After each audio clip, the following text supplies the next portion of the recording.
tahu proses yang terjadi di rumah sakit itu seperti apa.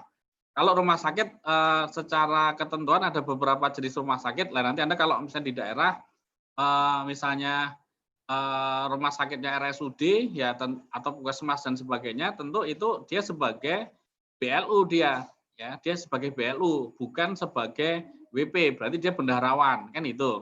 Tapi kalau ada rumah sakit swasta nanti akan ada tipe A, tipe B, tipe C dan sebagainya. Jadi jenis rumah sakit sama kepemilikan rumah sakit itu menjadi penting untuk Anda ketahui. Dan pasti nanti WP Anda yang KPP yang Anda magangin nanti akan ada klinik 24 jam, poliklinik atau rumah sakit kecil pasti ada itu ya. Nah, seandainya Anda tertarik untuk meneliti pajaknya rumah sakit, tentu bekal dari proses bisnis ini sudah bisa membantu Anda ya. Oke, yang ini tentang jadi ada SDM ya. Rumah sakit itu karakteristiknya tergantung sama dokter ya. Jadi saya juga baru tahu ternyata kalau kepemilikan rumah sakit itu sangat tergantung dari dokter ya. Kalau dokternya kabur, udah rumah sakit itu akan stres dia ya. Jadi rumah sakit pemiliknya dokter, tapi juga masing-masing dokter itu pengen punya rumah sakit juga. Ya ini yang apa istilahnya menjadi tantangan kita ya. Oleh karena itu nanti ini ada beberapa jenis ya nih rumah sakit yang rumah sakit ini saya mencari rumah sakit PKO Jogja, rumah sakit Siloam Hospital di linknya ya. Kemudian ada PJN itu apa tadi ya, lupa saya itu. Oh, rumah sakit Harapan Kita, maaf. Rumah sakit jantung ya Harapan Kita ya. Pusat Jantung Nasional Harapan Kita, PJNHK ya. Ya itu yang saya pernah ngisi sosialisasi di Siloam, pernah diskusi sama Direktur Keuangan Harapan Kita ya, Harapan Kita tadi ya. Jadi ini yang istilahnya bisa saya sharingkan terkait dengan rumah sakit. Tentunya kalau dari si proses bisnis yang Anda pahami, ada prosesnya administrasi, rekam medis, perkantoran dan sebagainya, rawat inap ya, gawat darurat, bahkan kamar bedah ya. Tentu akan ada yang outputnya pasti maunya kesembuhan sekian persen, kelahiran sekian persen, berbadan satu masuk rumah sakit atau keluar berbadan dua ya, atau ada yang meninggal malahan ya, kematian, kepuasan dan sebagainya.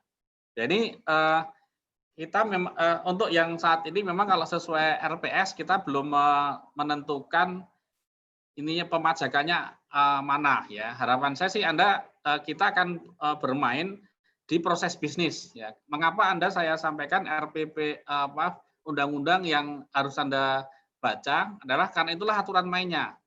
Ya, ada 79 39 kali 2 78 undang-undang yang kemarin saya bagi ke teman-teman adalah itu supaya kita tahu aturan mainnya itu seperti apa ya. Jadi kalau rumah sakit itu aturannya seperti apa ya dan sebagainya ya. Jadi kita bersama-sama belajar untuk bisa memahami proses bisnis di rumah sakit ya. Kemudian yang berikutnya ya, contoh ini dagang ya.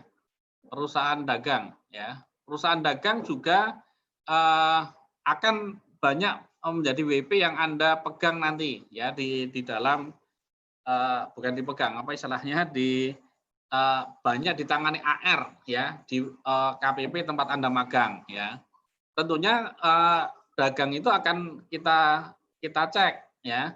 Biasanya teman-teman AR akan mengecek omset PPH, omset HPP itu dengan faktur pajak masukan misalnya. Ya, dia akan ngecek dengan pembelian sama barang masukan ya.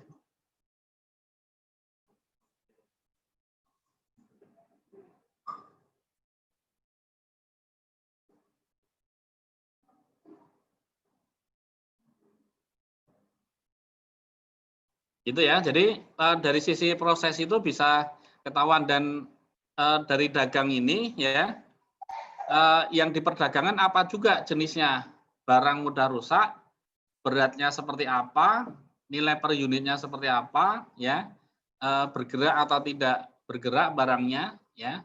Karena kalau dagangnya properti dengan dagangnya buah-buahan, dengan dagangnya kertas, ya, itu akan berbeda. Kemudian juga posisi dia sebagai distributor kah, ya, atau dia bukan sebagai distributor, ya. Dia melalui agen atau langsung ke pabrikan, ya. Tentu ini akan mempengaruhi marginnya juga, ya. Mempengaruhi margin, modal kerja dan sebagainya, ya.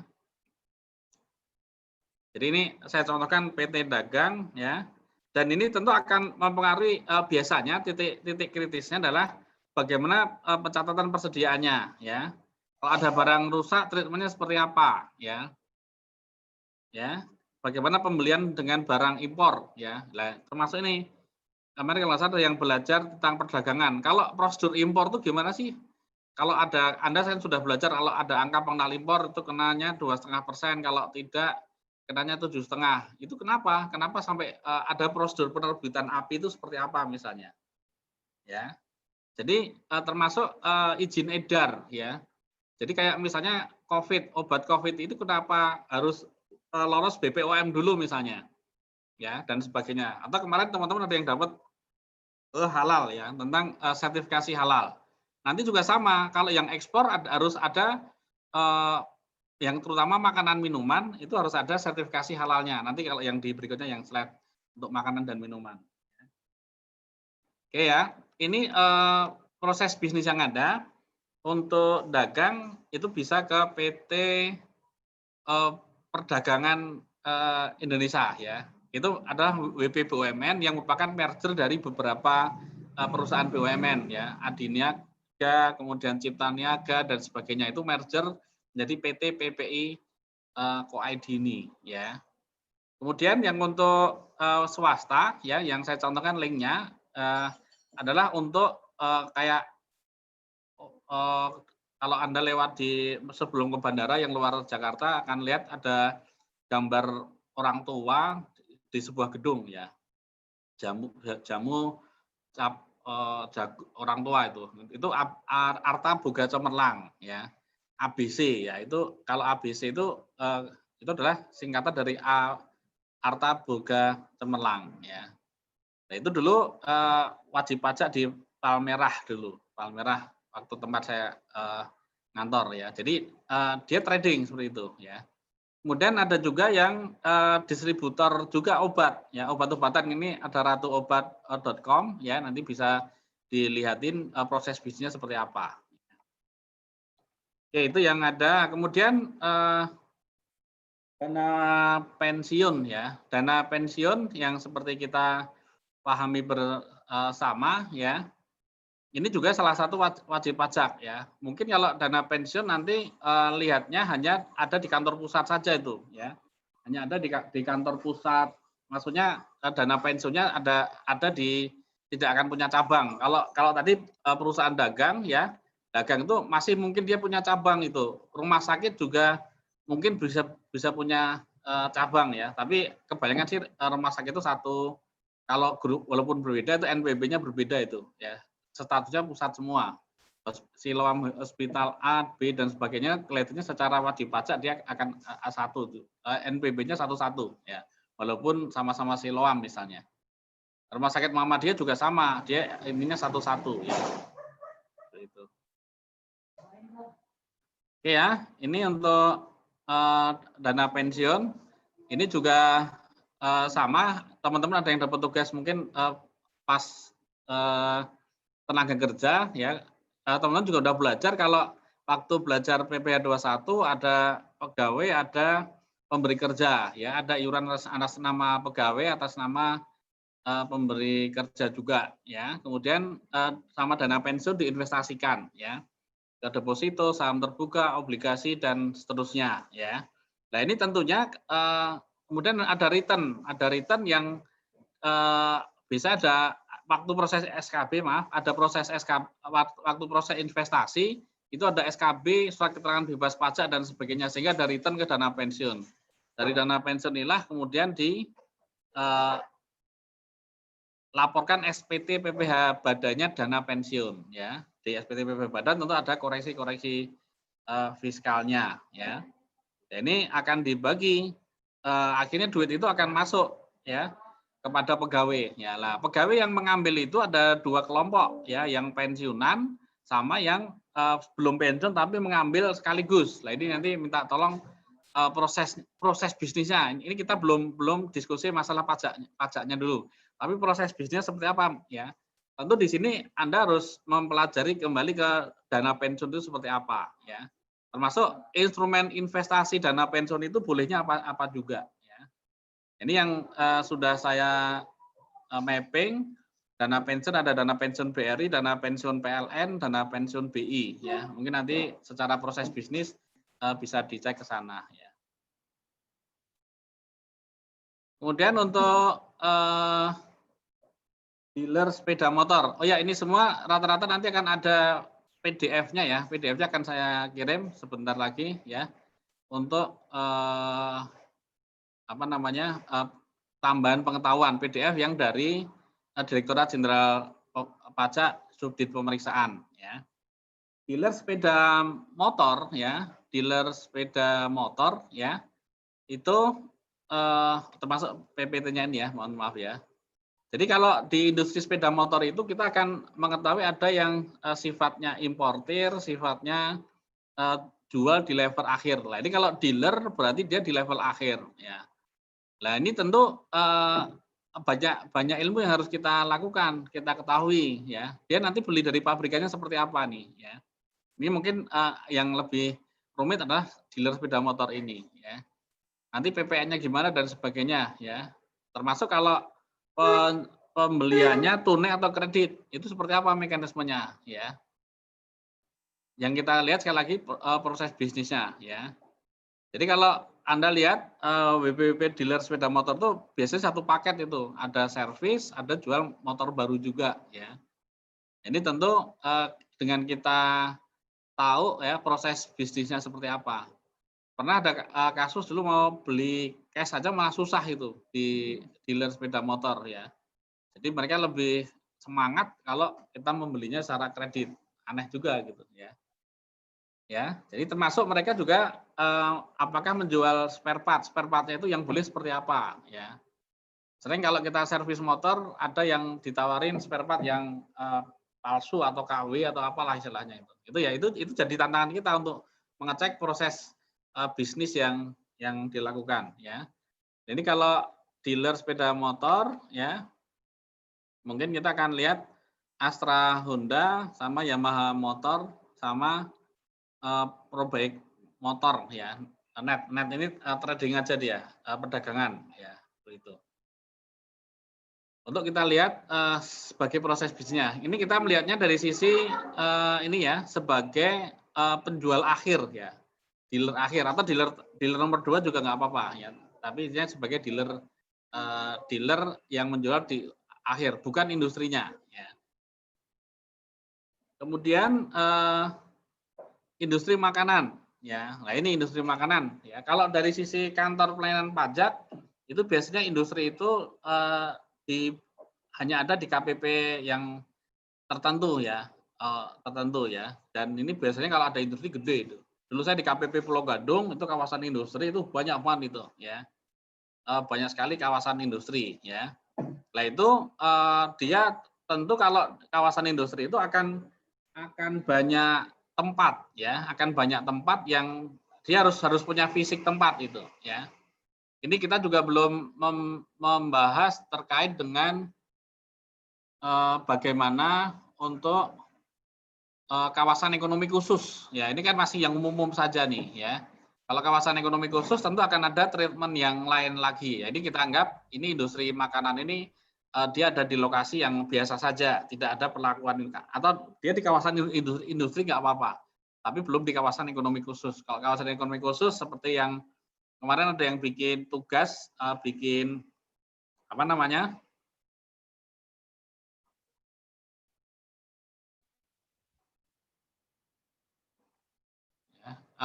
Bikin KTTA maaf itu di yang Semangke yang karena dia orang Medan ya. Ya. terkait salah satu WP yang ada di sana ya, yang memanfaatkan tax holiday ya itu ya. Dan itu kalau itu industri industri bukan industri makanan, levelnya industri dia ya. Dia industri obat apa CPO seperti itu ya. Nah, ini yang kita lihat, dan nanti akan kita lihat kalau industri itu biasanya harapannya penjualannya ekspor ya, dan ada juga yang lokal ya. Yang sering menjadi isu adalah bagaimana kita memperlakukan itu untuk buy produknya ya, kemudian diskon penjualan, kemudian kalau ada reimbursement seperti apa ya. Termasuk yang jadi isu adalah sponsorship ya. Sponsorship itu seperti apa? Kemudian layout gudang, pabrik dan seterusnya ya. Itu sering jadi isu di dalam kita melaksanakan melihat proses bisnisnya. Nah, ini untuk industri makanan ya, ini biasanya secara fisik akan kelihatan dia industri makanan tadi ya. Itu Garuda Food ya. Kalau saya pernah ngisi training di sana, Garuda Food ya. Ya, ada menghasilkan beberapa makanan ya, dan ada pabriknya juga pasti ya. Triliun omsetnya. Kemudian Sari Usada ya, minuman itu susu ya dia. Kemudian Nestle juga sama nih ya. Jadi ini yang nanti bisa kita pelajari detailnya seperti apa ya. Kemudian yang terakhir terkait dengan jasa konstruksi. Nah, ini yang pasti nanti kalau Anda tangani wajib pajak pasti ada, setiap KPP pasti ada ini ya. Pasti ada jasa konstruksi ya. Ini kayak contoh pembangunan jalan tol aja. Anda membayangkan pembangunan jalan tol itu kan pasti melewati banyak yurisdiksi pemajakan, melewati banyak kantor pelayanan pajak, sehingga di masing-masing KPP kadang ya udah nanti melewati wilayah saya. Ya, Anda harus saya kukuhkan di sini ya. Ya contoh dulu Mangga 2 itu Mangga 2 Square ya. Mangga 2 Square itu dulu secara administrasi itu adalah maksudnya waktu tanah ya, waktu tanah bukan tanah tuh malah Mangga 2 Square itu dulu kolam ya. Kolam atau danau ya di dekat stasiun Jakarta Kota sana ada kolam atau danau ya. Itu secara administrasi masuk KPP Pademangan ya. Ternyata itu dibangun oleh kontraktor dibangun oleh owner atau pemilik gedung itu adalah di KPP Taman Sari seberangnya ya. Dan KPP Taman Sari menganggap itu miliknya. Itu akhirnya kita melihat ini nggak mungkin, ini wilayah kita, sehingga kita kasih NPWP 001 saat itu. Lumayan karena pembangunannya 4 tahun, ya, karena kalau kantor cabang lumayan 001, tapi withholdingnya kita dapat, ya. Jadi akhirnya jadi hotel, jadi mall dan sebagainya, ya. Lumayan sekali karena sebagai lokasi cabang. Ya.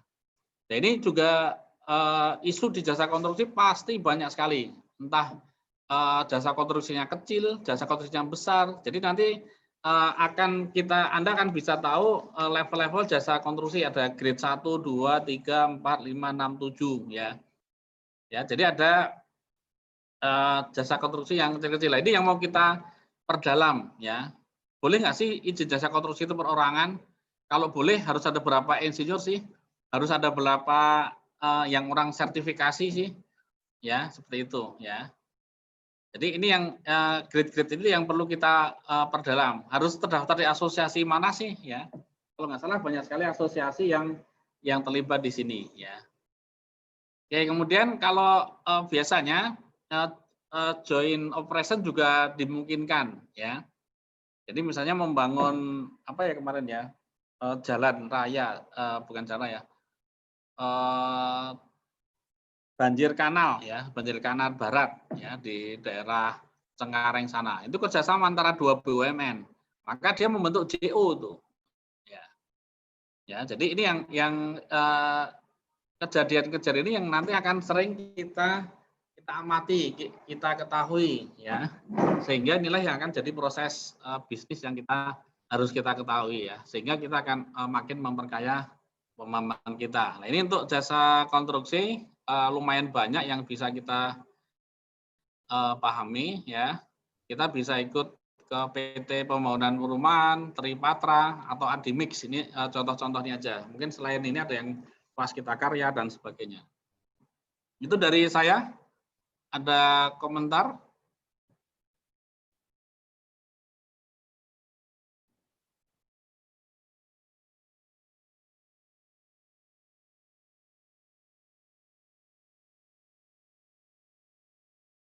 Mbak Rabiatul ada komentar?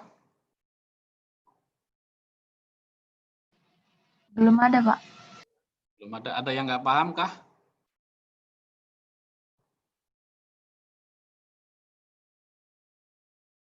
Izin bertanya, Pak. Ya, silakan, Mas.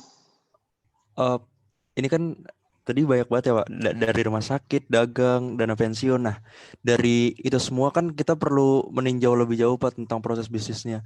Nah, apa di sini itu apa ada yang lebih sulit untuk mendapatkan informasi proses bisnisnya daripada yang lain atau gimana, Pak? Jadi gini, kalau pemeriksa pajak itu kan dapatnya berkas kan kalau dia ditugaskan memeriksa juga, ya. Kalau AR itu dia membawai kadang wajib pajak besar, kalau yang di Waskon 2 atau Waskon 34 itu membawai wilayah, ya. Jadi Anda nanti kalau kerja jadi AR yang membawai wilayah, maka unit bidang bisnis akan banyak banget bidang bisnisnya. A sampai Z Anda harus tahu, ya. Padahal satu AR itu akan megang 2.500 WP. Ya, kayak kemarin kenapa saya tugaskan untuk proses bisnis orang pribadi itu seperti apa? Nggak apa-apa, itu kemarin belum tuntas, tapi minimal Anda akan mengetahui, oh nanti kalau saya kerja di KPP, ini tantangan inilah yang akan saya hadapi gitu. Nah, tadi mencari informasinya seperti apa, itu tantangan juga, ya. Tantangan juga. Maka kadang kalau saya iseng ya, dulu waktu di KPP, istilahnya baru bosan di kantor, kita jalan-jalan aja. Jalan-jalan, Pak mau meninjau WP ini ya. Kita lihat dari jauh aja kita udah bisa membayangkan apa yang akan terjadi ya, atau dia melakukan apa. Atau kalau kita di sana ada kantin, kita bisa ngobrol, bisa tahu kayak intel lah gitu ya. Jadi kita punya identifikasi yang detail. Anda juga sama, jangan melulu informasi dari kantor atau data yang ada masuk ke KPP. Jadi kalau data masuk KPP itu kan data yang sudah diolah dan pasti kita dapatkan. Tapi kita akan mengetahui, oh ini kok ada truk datang ya. Kita akhirnya tahu truk ini sewa atau truk ini dia punya perusahaan ya. Dan seterusnya ya. Atau kita juga ngecek, ini pabrik ini ternyata punya lapangan olahraga nih. Oh, ternyata ini juga punya masjid misalnya. Oh, ini kan nggak boleh dibiayakan. Nah, kita langsung bisa mengukur nih. Nanti laporan keuangan dia itu berapa meter ininya. Misalnya tanah 1 hektar yang untuk lapangan olahraga berapa meter. Nah, kita kalau penyusutan mungkin bisa kita kurangi kalau ada aktiva berupa bangunan di situ.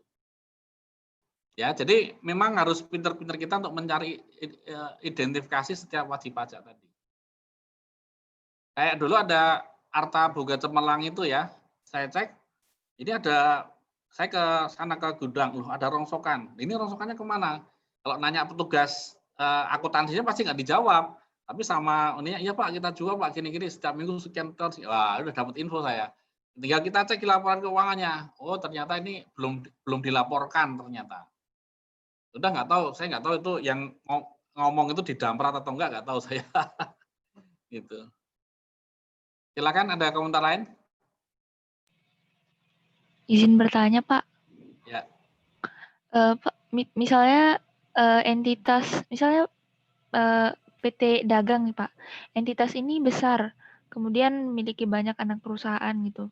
Ya. Kemudian kalau misal anak perusahaannya ini untuk tahu untuk tahu pajaknya sih yang akan kita cari ini, kita perlu data misalnya Pak, dari data laporan keuangan anak perusahaannya ini. Tapi misalnya anak perusahaannya ini berbeda wilayah, berbeda tempat gitu Pak dengan entitas yang akan kita cari ini. Tapi kita butuh datanya. Itu kita bisa, untuk laporan keuangannya itu kita bisa akses ke sana nggak Pak? Nggak bisa. Itu salah satu kelemahannya itu. Jadi kita itu hanya diberi kewenangan mengakses WP yang kita pegang saja. WP 1 KPP pun mungkin nggak bisa. Jadi kita hanya bisa mengakses data detail ya, sampai detail adalah WP yang kita pegang. Terus ini karena apa? Kadang teman-teman pajak pun masih ngomong, walaupun sama teman pajak, loh ini kan rahasia saya, gitu.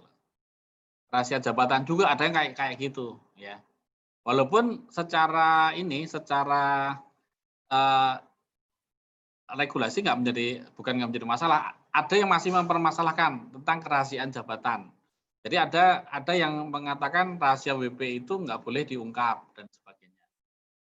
Ya itu yang masih mengatakan. Tapi dulu saya pernah diskusi tentang yang menangani batu bara. Ini kan kita belum cerita batu bara ya. Jadi seluruh AR yang menangani batu bara dikumpulkan. Ya kita benchmarking nih. Kamu biasanya melakukan apa nih? Ya, kamu biasa melakukan ini, saya itu, si ini, inu dan seterusnya. Ya, jadi yang ini, itu, inu tadi dikumpulin semua. Akhirnya kita yang saya belum melakukan ini ya. Si B sudah melakukan ini, si C juga sudah melakukan ini. Berarti yang belum kita lakukan itu kita eksekusi. Gitu.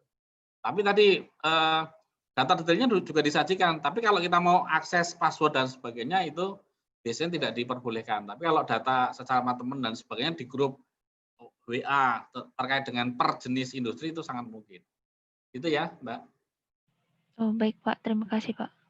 Yang lainnya silakan.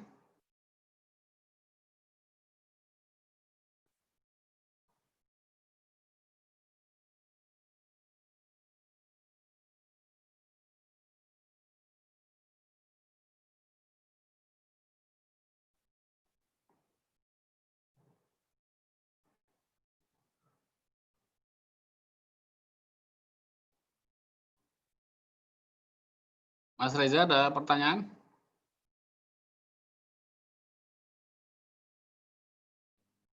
Jauh ini belum ada, Pak.